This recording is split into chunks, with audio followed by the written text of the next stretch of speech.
When I came back from Florida, the air felt different. I had spent 2 quiet weeks with my cousin Helen, soaking in the sun, laughing over old memories, and letting my body rest for the first time in years. But as I turned onto my street that afternoon, something inside me shifted. The neighborhood looked the same: children riding their bikes, dogs barking behind fences, the same sweet smell of orange blossoms, but when I stopped in front of my house, a strange unease wrapped around me. I reached into my purse, pulled out my familiar key, and felt an odd chill crawl up my spine. The house stood there, perfectly still. Yet, something about it didn't feel like mine anymore. I pushed the key into the lock, twisted it, and stopped. It didn't turn. I tried again. Harder this time, jiggling it from side to side, but it refused to budge. My heartbeat quickened. My palms began to sweat. I stepped back, stared at the door, then tried again, as if effort alone could make it obey. The sound of the key grinding against the metal felt wrong. I see action savan regenis. That's when the truth hit me like a blow. Someone had changed the locks. For a moment, I just stood there on the porch, frozen in disbelief. My heart pounded so fast I could hear it in my ears. This was my home. The one I had built with 40 years of work, of sacrifice, of cleaning offices until my hands bled. My chest tightened. A sharp, suffocating ache spreading through me. I took a shaky breath and knocked on the door. The knock echoed inside, hollow and unfamiliar. Then I heard footsteps. Slow, deliberate, confident, and the sound of my own floorboards beneath someone else's feet. The door opened, and there she was, Emily, my daughter-in-law. Her expression was calm, almost casual, but her eyes were cold. For years, she had greeted me with warmth, with a smile that could light up a room. But this time, her lips curved in something that wasn't kindness. It was control. "Mother-in-law," she said softly, as if testing the word.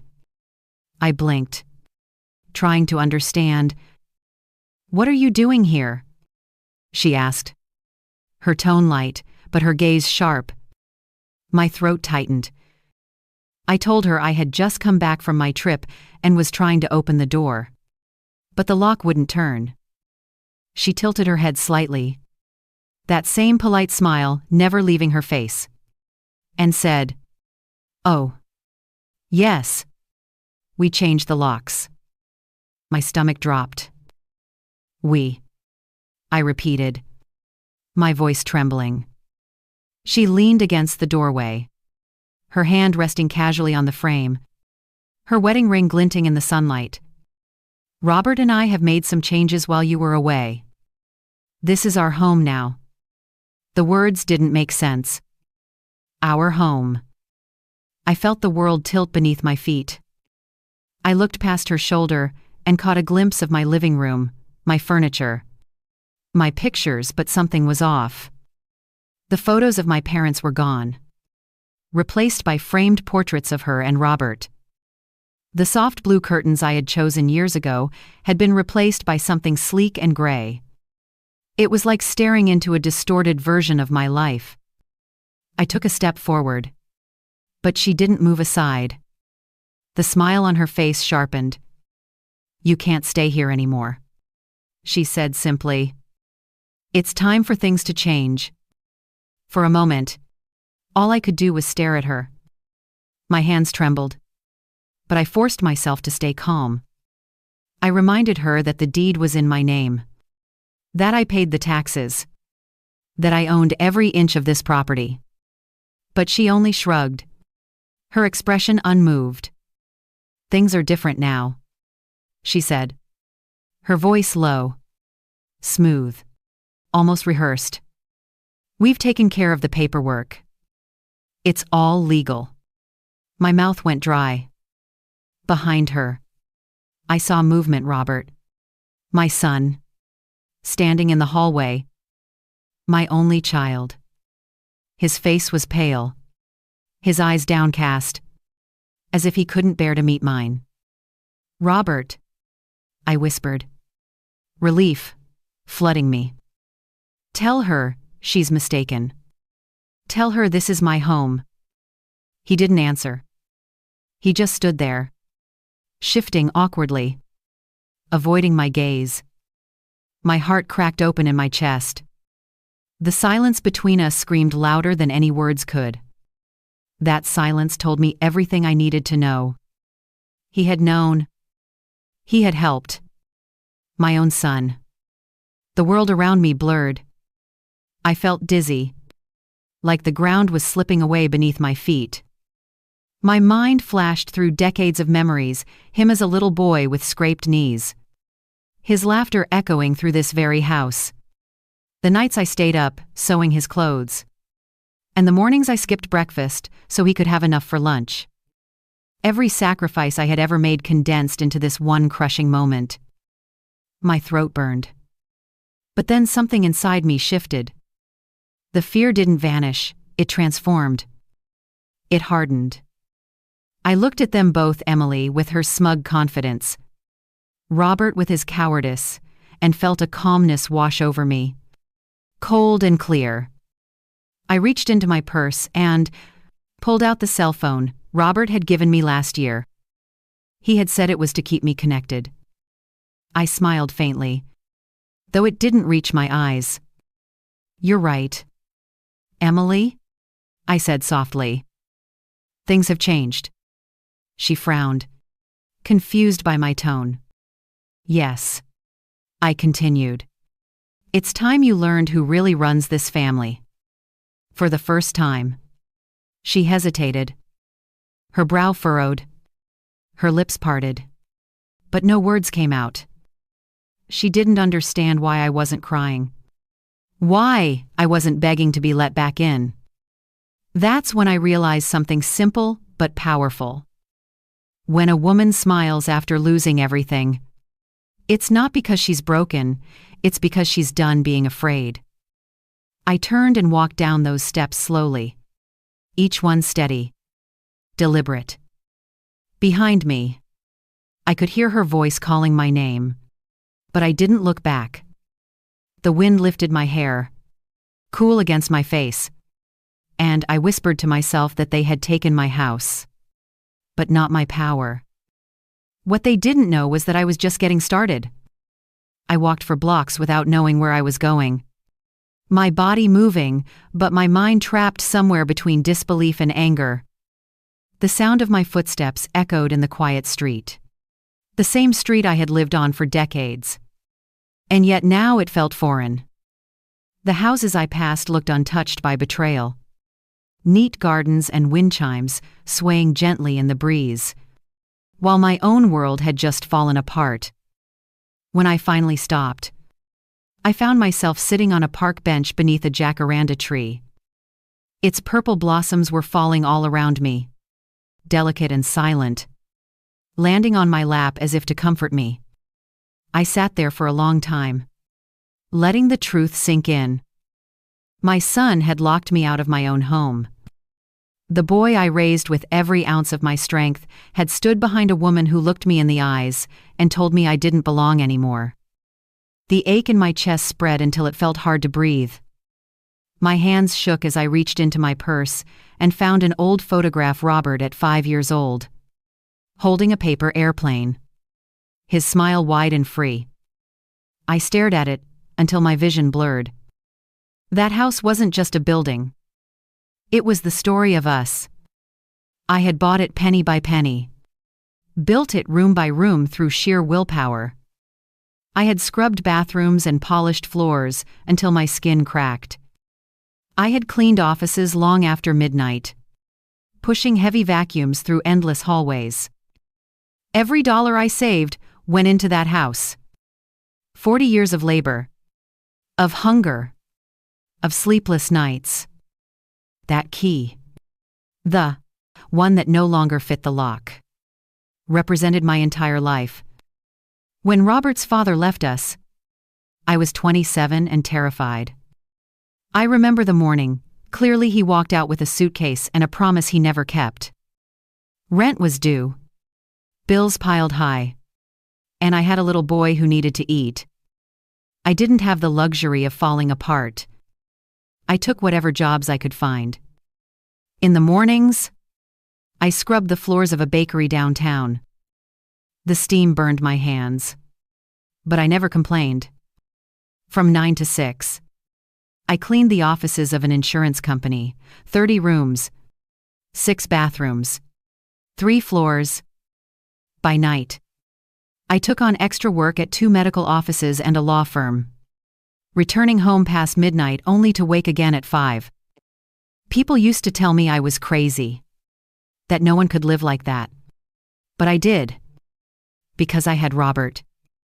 I saved every penny I could. No new clothes. No vacations. No fancy meals. Just savings. Every coin I dropped into that jar was a promise to my son, a promise that one day we would have a place of our own. After 15 years of that cycle, I had $95,000. 10 years later, I had $180,000. Enough to buy that house outright. I still remember the day I signed the deed. My hands were trembling. Not from exhaustion, but from pride. For the first time, I had something that no one could take away. Or so I thought. I bought that house not just for me, but for Robert. I imagined his future there: birthdays, dinners, laughter. I dreamed of the day he would bring his own family, and how I'd cook his favorite meals and watch his children play in the garden. That house was my legacy. The physical proof of every sacrifice. And to think, after all that, I had handed it to them freely. I had let them move in temporarily. The word Robert used. He said they just needed time to save for their own place. Of course, I believed him. I always believed him. Love makes fools out of mothers. I leaned back on the bench and closed my eyes. The wind brushing my face gently. And I realized something I had refused to admit until that moment. It wasn't Emily who had truly betrayed me. It was Robert. She was just the catalyst. He was the one who let her turn our home into her kingdom. He was the one who stood by silently while she erased me from every room, every corner of my life. The realization burned deep, but under that pain, another feeling began to grow: resolve. I had worked too hard and come too far to let this be the end of my story. I wasn't going to let them rewrite it. The sun was beginning to set, turning the sky gold and pink. I stood up slowly, wiped the dust from my hands, and took one last look at the street that had once felt like mine. I whispered to myself that I had survived worse. And it was true. I had survived hunger, abandonment, exhaustion, and loneliness. Losing a house, even my house, would not destroy me. I turned away from it all and began to walk toward the bus stop. My heart heavy, but my steps steady. I didn't know what I would do yet. But I knew one thing for certain. They had started a battle they weren't ready to finish. The bus ride that evening was long and silent. I sat by the window, watching the city lights flicker past, my reflection staring back at me from the glass. My eyes looked tired, older than I remembered. But there was something else in them too: steel. The kind that comes when you have nothing left to lose. The rhythm of the bus over the road sounded like a heartbeat, steady and unrelenting. And I found myself thinking back to the early days in that house. I could still hear Robert's laughter echoing through the hallway, the smell of cookies baking in the kitchen, the hum of the old fan that used to squeak on summer nights. Those memories used to bring warmth, but now they felt like ghosts, haunting me with what I had lost. When the bus stopped near a small diner, I decided to get off. I walked in and ordered a cup of coffee, black and strong. The place was nearly empty, the kind of quiet that feels almost sacred. I sat at a corner table, hands wrapped around the cup, and tried to think clearly. What had happened wasn't just a misunderstanding or a cruel twist of fate. It was planned. The locks, the paperwork, the tone in Emily's voice, all of it had been carefully rehearsed. She had been waiting for that moment, and Robert had let it happen. That thought cut deeper than anything else. I remembered the day he brought Emily home for the first time. It was a bright Sunday afternoon. He had called me in advance, telling me he'd met someone special. When they arrived, she had flowers in her hands and a smile that could charm anyone. She hugged me, complimented the house, said it felt warm and full of love. I believed her. Over the next few months, she came by often, helped me cook, asked for my advice, listened to my stories. She called me Mom.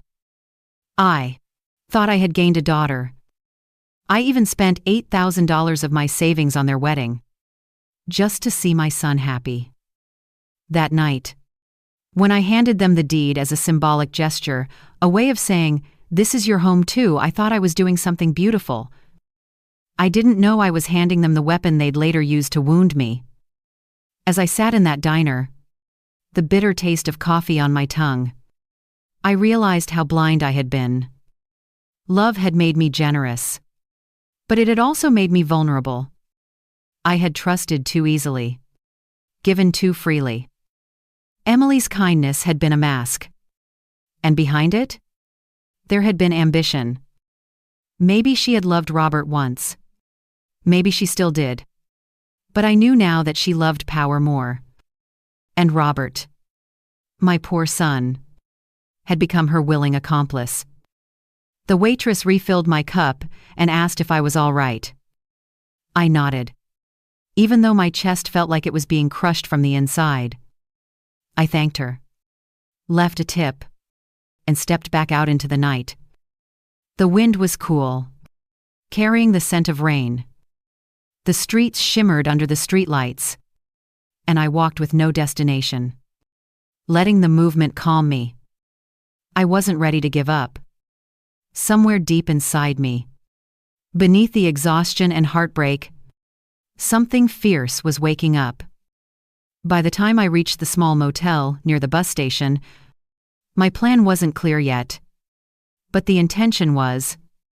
I checked in with the little money I had in my purse and sat on the edge of the bed, the sound of traffic humming outside the window. I stared at my reflection in the mirror above the dresser, my hair slightly out of place.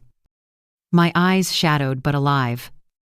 For decades, people had looked at me and seen a simple woman, a mother, a cleaner, someone quiet, harmless. They were wrong. I took out my phone, the one Robert had given me last year, and stared at the dark screen for a long moment. The irony wasn't lost on me. At the same device he had bought so I could stay connected would now be the tool I'd use to fight back. I opened the Notes app and began typing everything I could remember: dates, conversations, changes around the house, the day they replaced my furniture, the morning the locks were changed. Every detail mattered. Every memory could become evidence. As I typed, something shifted in my chest. The pain was still there, but it was turning into focus. I didn't know exactly how yet, but I was going to take my life back.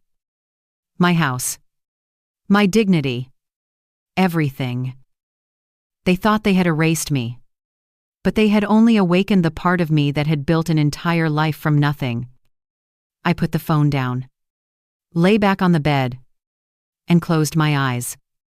Tomorrow, I would start over, not as the mother who lost her home, but as the woman who was going to reclaim it. I woke up before dawn in that small motel room. The hum of an old air conditioner breaking the silence. For a moment, I forgot where I was.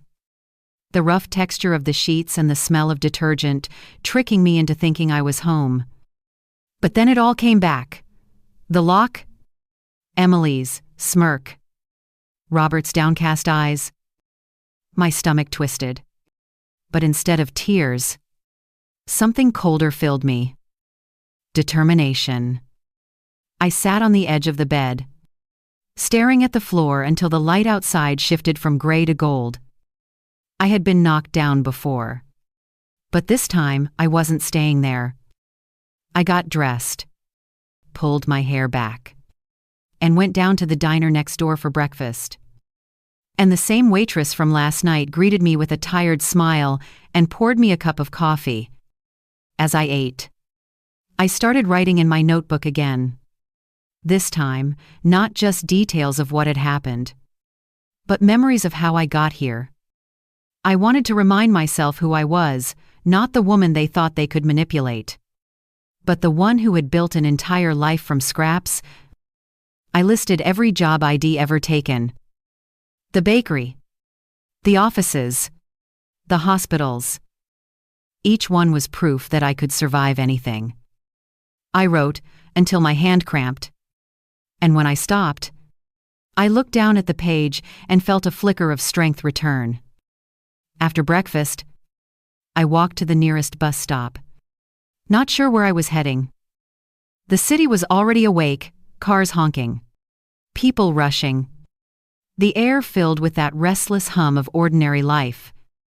I blended into the crowd, invisible, and for the first time, that anonymity comforted me. I wasn't a victim. I was a ghost, free to move without being noticed. I decided to start by visiting the courthouse to confirm the status of my property. It was time to see what they had really done. The clerk at the property office was polite but detached, clicking through the computer as I handed over my ID and address. After a few minutes, she frowned and said something that made my pulse race. The deed was still in my name, but there had been inquiries, requests for documents, verification forms, even a pending note for a potential transfer. Someone had been preparing to move the ownership without my knowledge.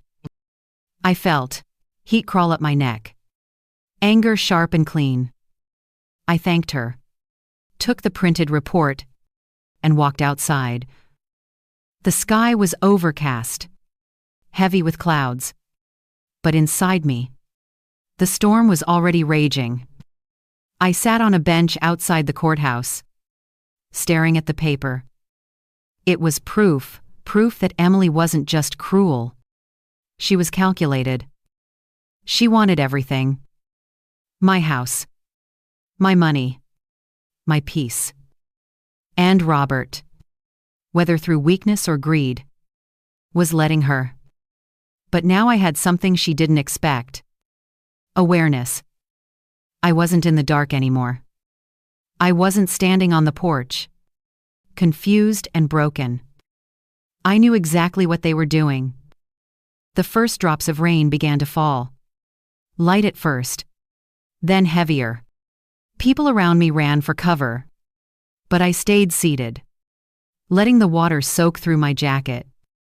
It cooled the heat in my chest, washed away the last traces of helplessness.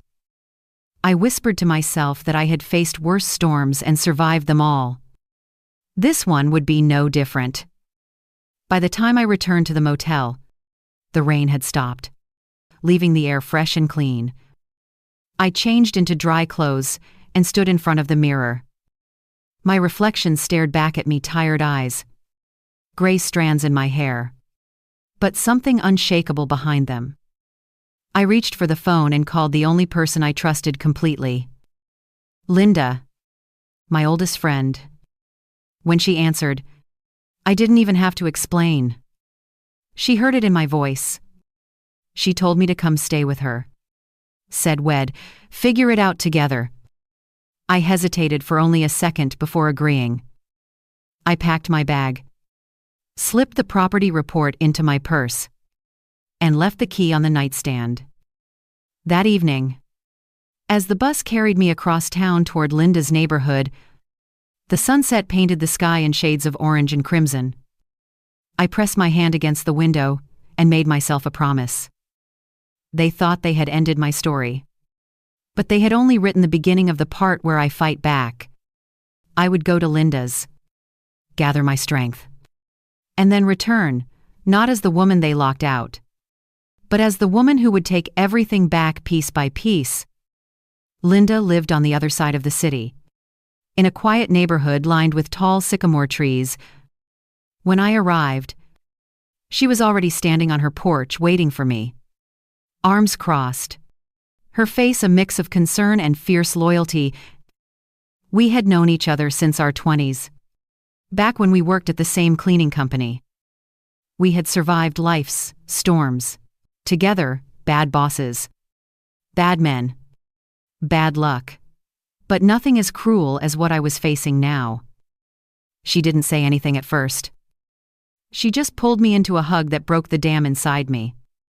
For a moment, I let myself cry, not the weak, helpless kind of tears, but the kind that clear the way for what comes next. She led me inside, and I sat at her kitchen table while she brewed tea, the smell of chamomile filling the air. Her house was small but warm, full of little things that reminded me of who we were before life got complicated.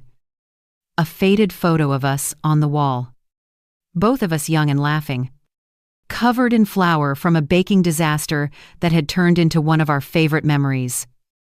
When she finally sat down, I told her everything about the lock, the confrontation, Robert's silence, the courthouse. Her expression didn't change as I spoke, but her hand tightened around her cup. When I finished, she let out a slow breath and said, "You're not crazy, Martha. They're planning something bigger." I nodded. I already knew. Changing the locks was just the first step. They wanted everything: my home, my savings, maybe even the inheritance I hadn't yet touched. The thought made my stomach twist, but it also gave me clarity. Linda listened carefully, then leaned forward and said something simple but powerful. "If they want a war, you give them one. But you do it smart. No shouting. No begging. Evidence. Martha. Proof." Her words echoed what the woman at the courthouse had said. I reached for my purse and pulled out the report, sliding it across the table. She scanned it quickly, her lips pressing into a thin line. "This isn't enough to stop them," she said quietly. "But it's a start. You need to catch them in their lies. Make them expose themselves." We spent the rest of the night talking, planning. Linda's mind was sharp, precise.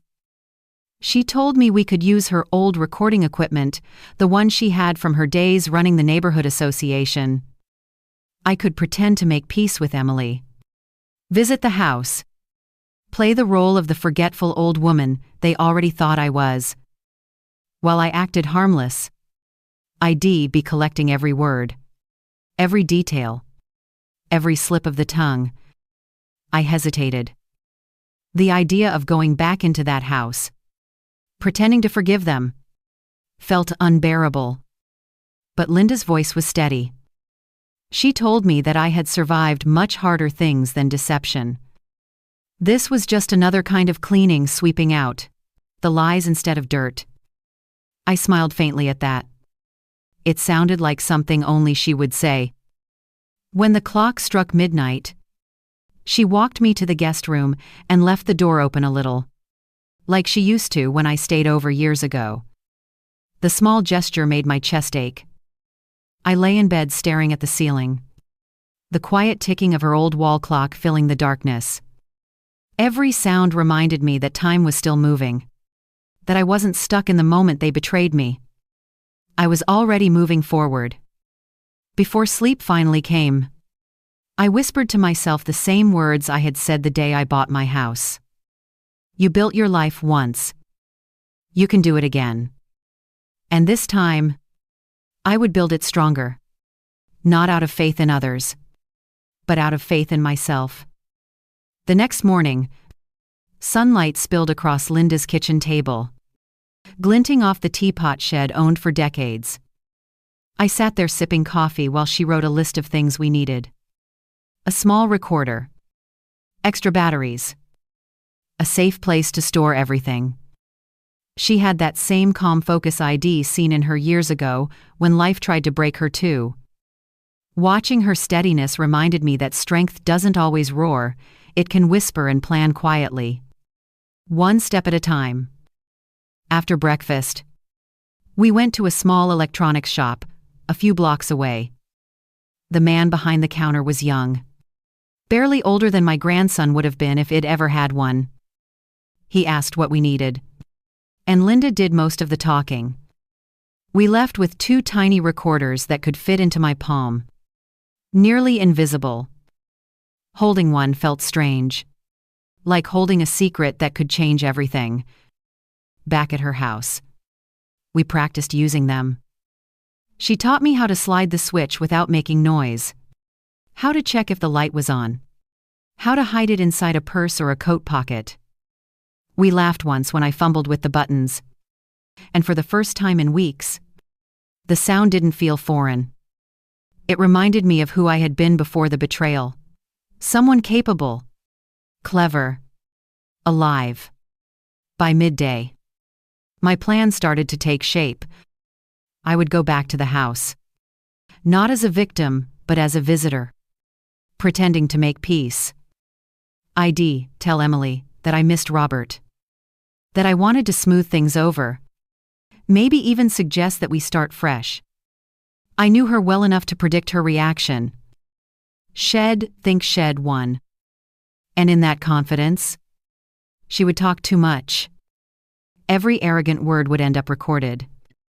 That evening, I sat in Linda's living room and wrote a list of my own. It wasn't for supplies, it was a reminder of who I was fighting for. I wrote down every sacrifice.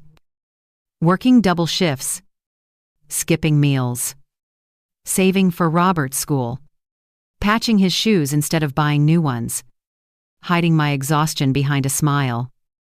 Each line steadied me.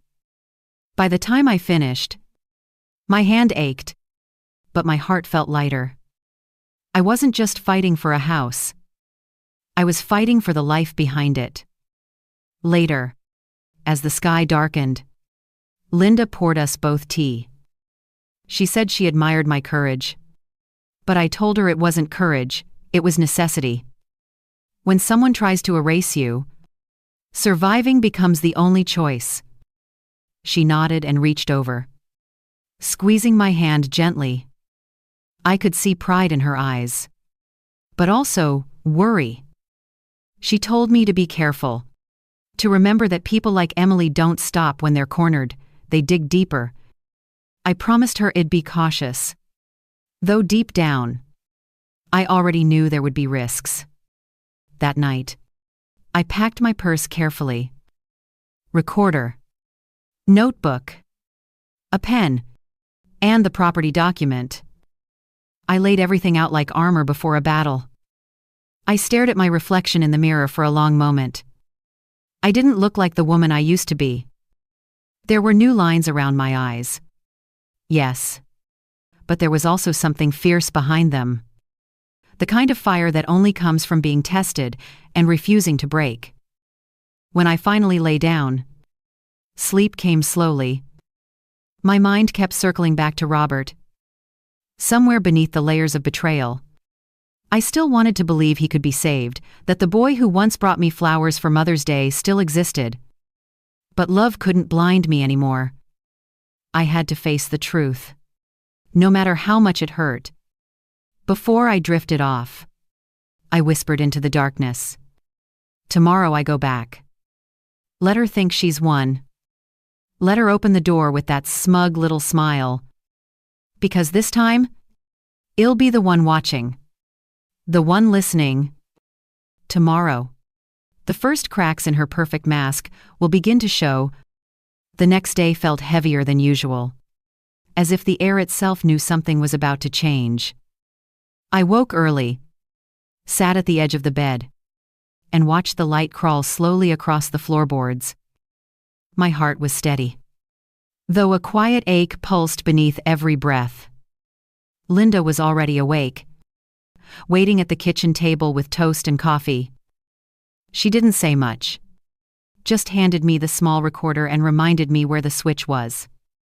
When I slipped it into my purse, I felt its weight, not physical, but moral. It was a small thing that could hold the truth of everything that had been stolen from me.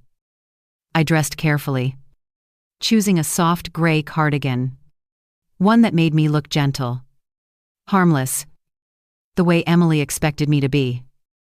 The trick, Linda said, was to make them comfortable enough to drop their guard.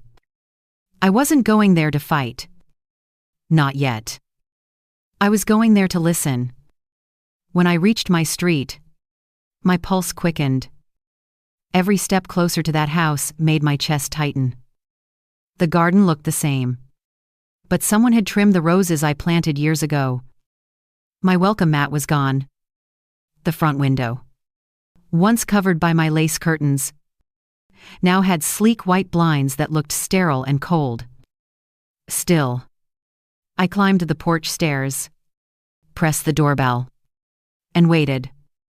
Emily opened the door with that same polished smile. But I caught the flash of surprise before she hit it. "Mother-in-law," she said sweetly. What a surprise. I told her I'd been thinking about everything, that I wanted to make peace. I even mentioned that I missed Robert and didn't want tension in the family anymore. Her eyes softened just enough to believe me. She stepped aside and invited me in. To the moment I crossed that threshold, my heart clenched.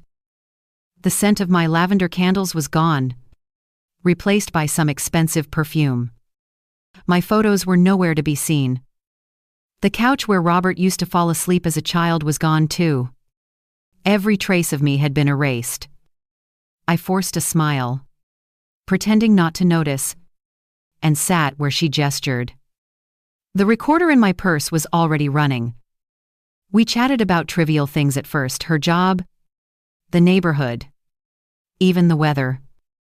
But slowly, she began steering the conversation toward the house. She said things like, "Robert and I have worked so hard to make this place our own." She spoke with such entitlement that my fingers itched to tighten around my cup. But I kept my face calm. When she mentioned the new paperwork, I tilted my head and asked innocently, "What paperwork, dear?" She smiled, careful but too proud to hide it completely, and said it was just something her cousin Javier, the lawyer, had helped them with to make things easier. I nodded, pretending to be confused, asking gentle questions that made her explain more. The words poured out how they'd been planning to update the ownership documents, how they wanted to ensure the house stayed in the family, and how they would handle all my dad's complicated finances when I got older. Every word was being recorded. Every lie was becoming evidence. After an hour, Robert came home. His face lit up with surprise when he saw me sitting there. He hesitated, then smiled weakly. I stood up, hugged him, and whispered that I missed him. For a moment, I thought I saw guilt flicker in his eyes, but Emily's hand on his arm pulled him back into her orbit. I asked if he'd like to have dinner sometime. Just the two of us. And he said maybe, glancing at Emily for approval. That small movement told me everything I needed to know. My son no longer spoke for himself. When I finally stood to leave, Emily followed me to the door. She said she was glad I wanted peace, That it was better for everyone if I just trusted them to take care of things. I smiled, thanked her, and told her she was right. The moment the door closed behind me, I took a deep breath, one that reached all the way down to my soul. I had what I came for, a voice full of arrogance and confession stored neatly on a tiny device in my purse. As I walked down the street toward Linda's, car parked at the corner, I felt a strange calm. The house still stood behind me, proud and silent. But I no longer saw it as something lost. It was simply a battleground. And I had just won the first skirmish. That evening, back at Linda's house, we sat in the living room with the lights dimmed.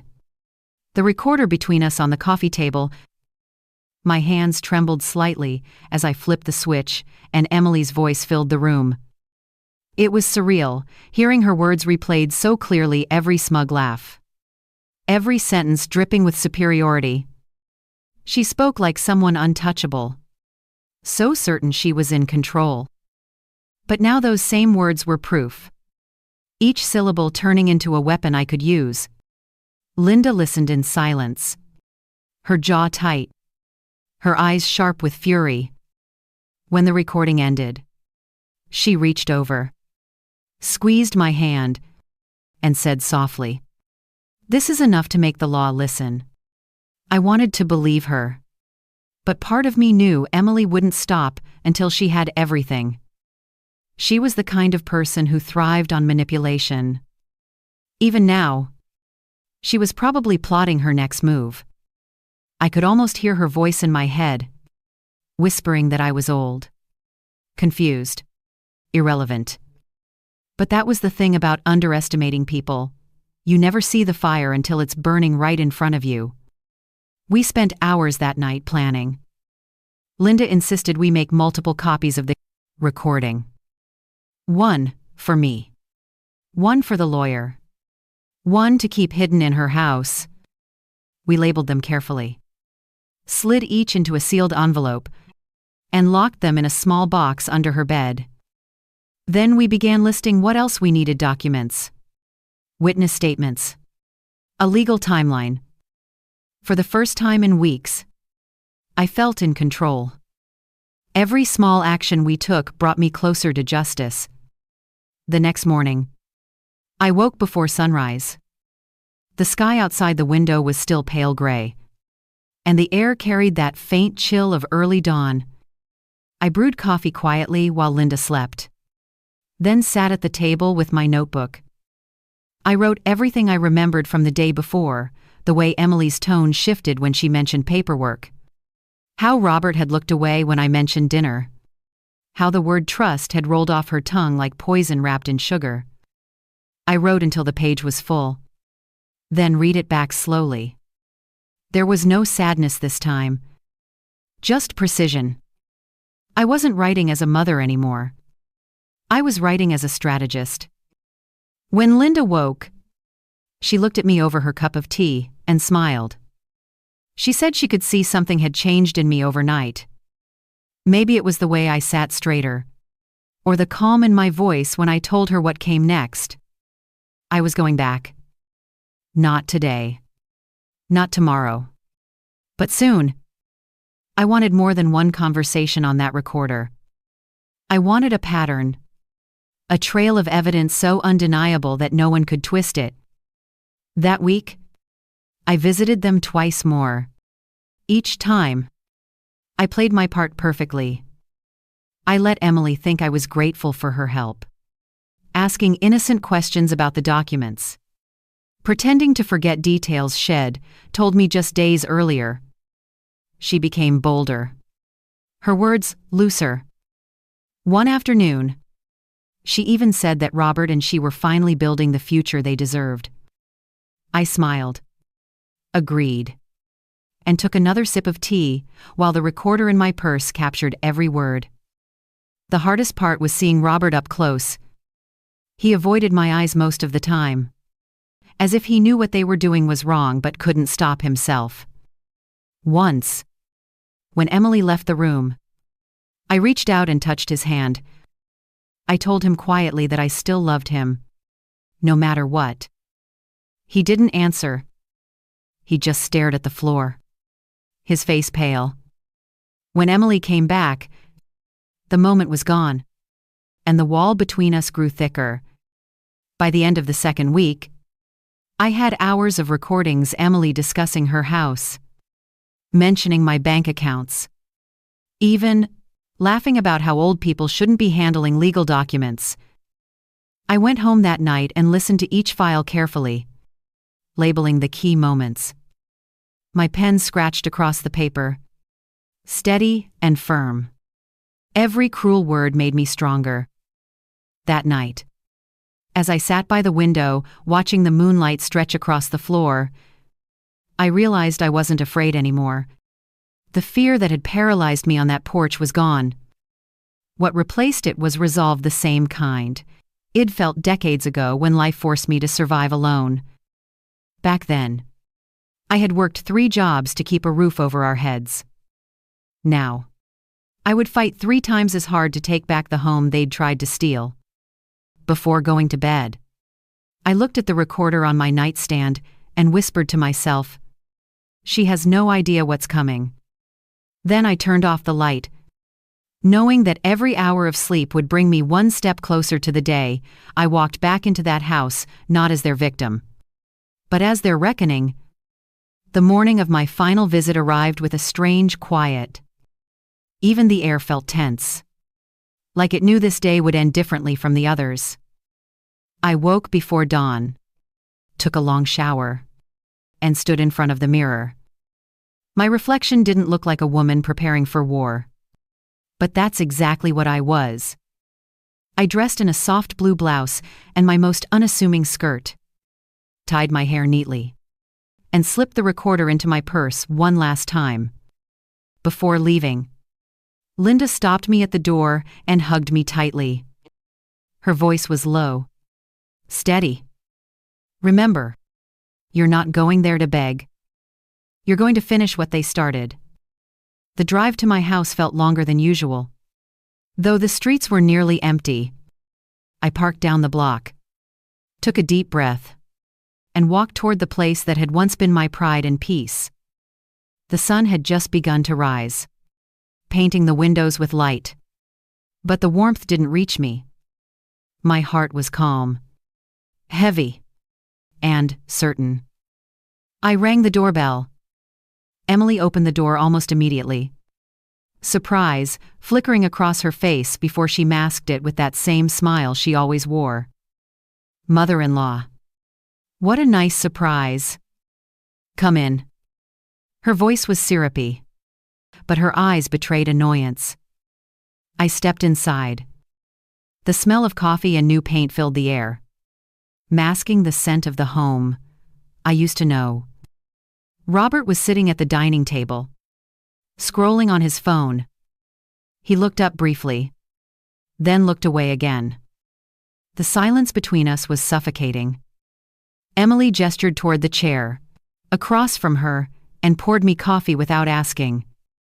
She liked pretending she was in control. I played along, thanked her softly, and sipped slowly, giving her time to talk. She didn't disappoint. She started complaining about maintenance costs, about how much work it took to keep the house in good condition. Then she mentioned something new, plans to update the ownership soon. My pulse quickened, but my voice stayed calm. "Oh," I said, feigning confusion. "I thought everything was already settled." She smirked, her tone smug. "Not quite. Javier's finalizing the documents next week. Once that's done, we won't have to worry about anything anymore." There it was, the admission I needed. I nodded, acting grateful, and told her I trusted her judgment completely. That's when she slipped her confidence, making her careless. She started explaining how it would be simpler if the property was under Robert's name, how tax benefits and legal logistics would make it easier for them to care for me. I let her speak, recording every word. When she paused, I asked the question I had been waiting for. And what happens if I don't agree? Dear. Her expression froze for a second, then softened into fake sympathy. Don't worry, she said smoothly. Robert and I will handle everything. You don't have to stress about these things anymore. I smiled at her across the table, watching her mistake my calm for compliance. In her mind, she had already won. She didn't see the small red light blinking faintly inside my purse. Robert stayed silent through most of it. But at one point, I caught him looking at me with something that almost resembled guilt. I held his gaze for a moment, searching for the boy I once knew. But he dropped his eyes quickly, and that small flicker of hope vanished. I stood up, thanked them both for their hospitality, and said I was leaving for a short trip to visit my cousin again. Emily's eyes lit up, excitement slipping through her careful mask. Oh, how nice, she said. Take all the time you need. Well, make sure everything is in order while you're gone. That was the final piece I needed. I hugged Robert before leaving, felt him stiffen, and whispered so quietly, only he could hear. One day, you'll understand what you've done. Then I turned and walked out, closing the door behind me. The morning light was brighter now. The sky, a flawless blue. But the warmth meant nothing. I didn't look back. My steps were slow but steady. Every one, a promise that this would be the last time I left my home defeated. I walked straight to Linda's car parked at the corner, opened the door, and sat down beside her. She didn't ask what had happened. She could see it in my eyes. I handed her the recorder and said simply, "We've got them." Back at her house, we played the new recording, and it was everything we needed. Emily's words were clear, deliberate, undeniable. Her arrogance was her downfall. When the final sentence played, her voice saying, "Once that's done, she won't have to worry about anything anymore," Linda let out a small, triumphant laugh. "That's it," she said. "That's the nail in their coffin." I leaned back, closing my eyes, letting the sound of Emily's voice fade into silence. I had what I needed. The next step was clear. I would take everything to Mr. Hernandez, the lawyer who had promised justice. But this time, I wouldn't just hand him evidence. I would hand him the story of a woman who refused to disappear. The next morning, I woke before the alarm, my heart steady and focused. Sunlight crept through the curtains, brushing against the notebook ID left open beside the bed. The words I had written the night before stared back at me. Proof is power. It wasn't poetry. It was truth. Every lie Emily had spoken, every silence Robert had allowed, was now sealed inside a tiny black recorder sitting in my purse. Today wasn't about pain anymore. It was about justice. Linda drove me downtown. The air between us, quiet but charged. She kept one hand on the steering wheel and the other resting over mine. A silent reassurance. I could feel the tremor beneath her calm. She was as nervous as I was. But neither of us said it aloud. When we arrived at Mr.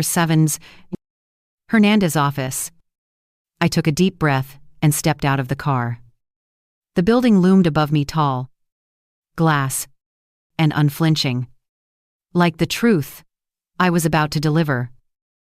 Mr. Hernandez greeted me with the same calm professionalism had shown before. But when I told him I had new evidence, his eyebrows lifted. I placed the recorder and my notes on his desk, every word labeled by date and time. He plugged in a small speaker, pressed play, And for the next 20 minutes, the room filled with Emily's voice, smooth, calculating, confident. Each sentence was a confession dressed in politeness. She talked about finalizing ownership, about how Robert will handle everything once she's gone, and how it'll be easier to manage the assets when she's not around. When the recording ended, Mr. Rate Epps lost one. Hernandez leaned back, his expression grim. He said quietly, "This isn't just manipulation. It's intent to defraud." He explained the process, how they had likely been preparing forged documents, how Emily's words could prove conspiracy, how the law would see through her charm once this reached court. I listened in silence, and the weight of his words settling deep into my chest. For months, I had felt powerless. Now, I could finally feel the ground beneath my feet again. He asked if I was ready to move forward. I nodded without hesitation. He began drafting the official complaint, explaining that we would also request a restraining order to prevent any further tampering with the property or my finances. I signed the necessary forms, my hand steady. It felt almost ceremonial, as if I were reclaiming not just my house but every piece of myself they had tried to erase. When I left the office, Linda was waiting by the door. She didn't need to ask how it went. She saw it in my face. I told her everything was in motion now, that it was only a matter of time. She smiled, proud but cautious. "Be ready," she warned softly. "People like her don't go down quietly." I knew she was right. Emily would fight, but she wouldn't win. Not this time. That night, back at Linda's, we opened a bottle of wine neither of us had touched in years. We toasted not to revenge, but to survival. She said something that stayed with me. "Sometimes justice is quiet, Martha. It doesn't roar, it waits. It builds. And when it arrives, it changes everything." Later, when she went to bed, I sat alone by the window, staring at the lights of the city. My thoughts drifted to Robert. I still couldn't reconcile the boy I raised with the man who had stood by and watched me be humiliated. A part of me still hoped he'd wake up one morning and realize what he had done. But hope was no longer my anchor, it was my lesson. Love, when given without boundaries, becomes a weapon others use against you. I took my phone and wrote a short message to Mr. Blacken. "Hernandez, I am ready whenever you are." Then I placed it face down on the table and watched the city stretch into night. Tomorrow would be the day everything began to turn. The evidence was ready. The law was on my side, and I had no more fear left to lose. Before going to bed, I whispered, into the quiet room. She changed the locks, but I hold the key now. And for the first time since this all began, I slept soundly. The morning of the confrontation arrived quietly, as if the world itself was holding its breath. I woke before the first light, the air still and heavy with anticipation. My clothes were laid out neatly on the chair, a simple cream blouse, dark trousers, and the small silver cross ID worn since the day Robert was born. It had always been a symbol of hope for me, but that morning it felt more like armor. I slipped it on, took a deep breath, and told myself that this day wasn't about revenge. It was about closure. Linda insisted on driving me. She didn't try to talk. She knew my mind was already where it needed to be. As we approached the house, my house, the sight of it stirred something deep inside me. The roses I had planted years ago were blooming again, stubbornly alive despite neglect. The irony made me smile. No matter how hard Emily tried to erase me, some things refused to die. We parked down the street, I sat for a moment, gripping my purse, the same purse that now held both my identification and a printed copy of the legal order Mr. Mariest Hernandez had prepared. My heart pounded. Not from fear, but from the weight of years coming to a head. When I finally stepped out of the car, the gravel crunched beneath my shoes like a heartbeat, keeping pace with my resolve. I walked up to the door and rang the bell. No hesitation this time. No trembling hands. The door opened, and Emily appeared, her face a mix of surprise and irritation. Behind her, I could see Robert standing in the hallway, pale, uncertain. Emily's smile was tight, forced. "You again," she said, her tone sharp beneath the sugar. "We told you." I raised my hand slightly, stopping her. "You told me a lot of things, Emily," I said evenly. "But today, it's my turn to speak." She frowned, stepping forward as if to block the doorway. But I didn't move. "I think you should leave before you embarrass yourself," she said coldly. "That's funny," I replied, my voice calm. "Because I was thinking the same thing about you." The color drained from her face. I reached into my purse and pulled out the document, holding it where she could see. "This," I said, "is a restraining order. And this," I held up the second page, "is proof that the property you tried to steal still belongs to me." For a moment, there was silence. Emily blinked, her mouth opening and closing, her practiced composure slipping away. "That's impossible," she stammered. We filed the paperwork." "Yes," I said softly. "You did. And you recorded yourself saying it." Robert's head snapped up. His face went pale. "Mom," he whispered. I looked at him then, really looked at him, and felt both heartbreak and release. "I didn't come here to fight," I told him. "I came here to end it." Emily lunged forward, her voice rising. "You think anyone's going to believe you? You're old, confused." Her words died in her throat as I pulled out the small recorder and pressed play. Her own voice filled the air smooth, confident, damning. "Once that's done, she won't have to worry about anything anymore." The sound echoed through the hallway, slicing through the silence. Robert took a step back, his eyes wide. Emily's face twisted, panic overtaking her arrogance. "You recorded me," she hissed. "I recorded the truth," I said quietly. "Something you've never been able to speak." She reached for the recorder, but I held it firm. "Touch me again," I said, my tone steady as a knife. "And the next person you'll see is a police officer." Right on cue, a car pulled up outside. Mr. Hernandez stepped out with a uniformed officer beside him. Emily froze, her breath catching as the officer approached the door.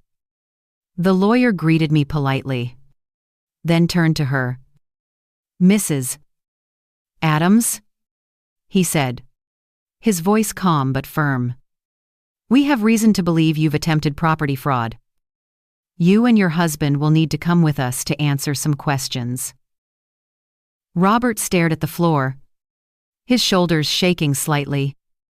Emily tried to speak, to twist her words into excuses, but nothing came. The officer guided them outside, their voices fading down the driveway. I didn't watch them go. I simply stood in the doorway, feeling the weight of years lift from my chest. Linda appeared beside me, her eyes wet with quiet pride. "You did it," she whispered. I nodded, my gaze sweeping across the familiar space. It wasn't the same house I had left, but it was mine again. I stepped inside, the floor creaking softly under my feet, as if welcoming me home. That evening, after everyone had gone, I sat on the porch watching the sun dip behind the trees. The roses caught the sprattly friven last light, glowing like embers. I thought about Robert, how love and disappointment could live in the same breath. I knew I might never fully forgive him. But I also knew this story was no longer about loss. It was about reclaiming everything they thought I couldn't. I closed my eyes and whispered to myself, "They changed the locks, but I kept the key." The next morning, the world felt still in a way it hadn't for months. I woke up in my own bed, and for a few moments, I just lay there listening to the quiet hum of the house. The sound of the refrigerator, the soft creak of the pipes, the kind of small, ordinary noises I used to take for granted. I reached out and ran my hand across the sheets, feeling the smooth fabric beneath my fingertips. This was more than comfort. It was victory. The home I had built, the one they had tried to steal, was finally mine again. I walked through each room slowly, touching the walls, the furniture, the memories. The air smelled faintly of fresh paint and disinfectant, reminders of Emily's attempt to erase me. But underneath it all was something stronger, my presence. No matter how hard she had tried, she couldn't scrub me out of the foundation. My laughter had soaked into these walls. My love had built them. I stopped in the kitchen, where the morning sun was spilling across the table, and made myself coffee. The first sip brought tears to my eyes. It wasn't the taste that made me emotional, it was the peace. Later that morning, Mr. Hernandez stopped by with the final paperwork. The house, he confirmed, was legally secured in my name again. Emily and Robert had been questioned, and though the legal process would continue for weeks, their fraud was undeniable. Emily had broken first, blaming confusion, claiming she had misunderstood the documents. Robert had barely spoken. The disappointment I felt was heavy, but not as sharp as before. It had dulled into something I could finally let go of. When Mr. Hernandez left, Linda arrived. She carried a basket of pastries and 2 cups of coffee, smiling in that quiet, proud way only a true friend can. We sat on the porch together, the same porch where I had once stood broken. This time, I was whole. She asked if I wanted to stay in this house, or sell it and start somewhere new. I looked out at the roses blooming along the fence, the same ones that had survived neglect and still found a way to grow. "No," I said, softly. "This house is part of me. Keep it. But make it mine again. In every way." We spent the afternoon cleaning. We took down the sterile gray curtains Emily had hung and replaced them with lace ones Linda had kept from years ago. We dusted the shelves, rearranged the furniture, and filled the space with laughter and music. By sunset, the house felt alive again. My house. My story. That night, when Linda went home, I sat alone on the porch with a blanket wrapped around my shoulders. The sky above me was deep purple, stars faintly blinking through the quiet. I thought about Robert. Somewhere inside me, I still wished he'd come back. Apologize. Tell me, had been blinded by someone else's greed. But whether he ever did or not, I knew I'd survive. Forgiveness, I realized, wasn't for him. It was for me. I stood, walked to the door, and looked at the new lock glinting in the porch light. It was one I had chosen, this time solid brass. strong, and shining. I turned the key slowly. Listening to the click that had once broken me now sound like closure. Inside, the lights glowed warm, soft, safe. I whispered into the still air. You can rebuild a house after it's broken, 40. You can even rebuild a heart. Before going to bed, I wrote one final line in my notebook.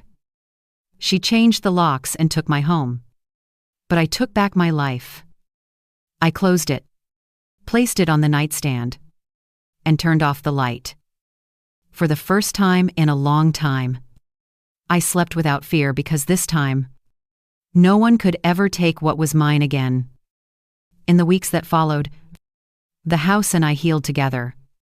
Slowly at first, then with a kind of quiet momentum that felt like spring pushing through hard ground.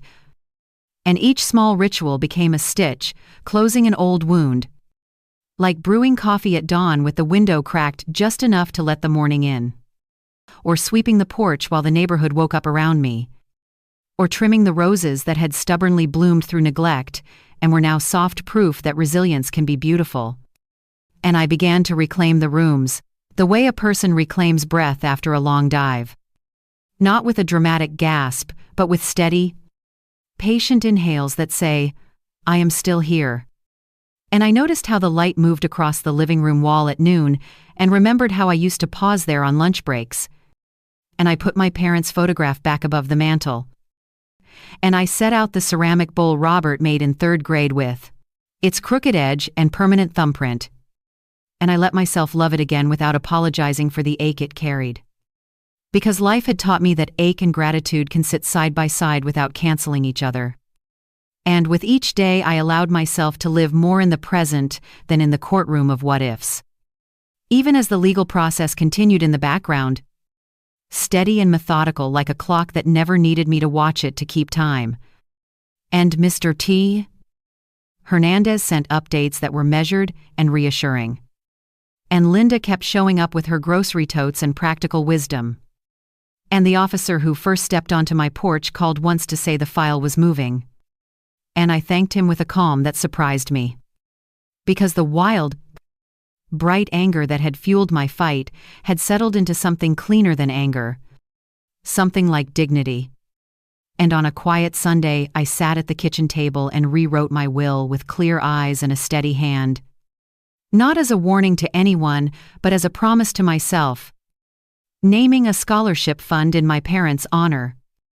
Setting aside a portion for a shelter that helped women restart their lives. And leaving the house to no person but to a trust that would guard it from being used as a weapon. And I signed those papers with a pen that felt heavier than ink. And afterward I walked the hallway slowly and touched the walls as if blessing them. And I decided I would keep the new lock. Not as a symbol of fear, but as a reminder that boundaries are a form of love too. That you can care for people and still ask them to knock. And I thought of Robert then with a softness that did not excuse him, but did not poison me either. Because I had learned that forgiveness is not a key handed to someone who broke your door. Forgiveness is standing in your doorway without bitterness and choosing not to carry their choices any farther. And I understood that if he ever came back with real contrition and real work to do, the conversation would happen on my terms. Around a table I set. Beneath a ceiling I paid for. In a life I rebuilt with my own hands. And if he never came, I would still be complete. And on the first truly warm afternoon of June, I hosted a small gathering on the porch. Just neighbors and Linda, and a couple of women from the bakery where I used to mop floors before sunrise. And we ate simple food and laughed the kind of laughter that rises from relief. And someone asked what it felt like to win. And I said it did not feel like winning at all. It felt like alignment. Like a picture, finally hanging straight after years of tilting. And that night after the Cynicspersten 119 in.com, plates were washed, and the porch was quiet again. I sat with my notebook and wrote down the lessons I wished I had learned earlier, but was grateful to learn at all. That love without boundaries invites trouble. That kindness is not agreement. That silence can be misread as surrender. That age does not mean weakness. That the law can be a bridge when your voice is tired. That the right friends are worth more than any deed. And I wrote one more line at the bottom and underlined it twice. That peace is a home you build inside yourself first. And from there it fills the rooms. And in the following days, I noticed small changes that signaled a future opening rather than closing. Like sleeping through the night without jolting awake at imagined footsteps or absent keys. Like humming while watering the plants.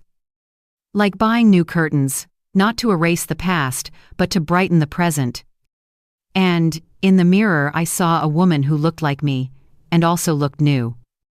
A woman who had stopped living as a supporting character in other people's plans. And I realized that the most epic way to take back what is yours is not only to recover property or names on paper, but to recover the voice you lowered too often. The spine you bent too far. The time you gave away without keeping a piece for yourself. And on the day, the final letter arrived from Mr.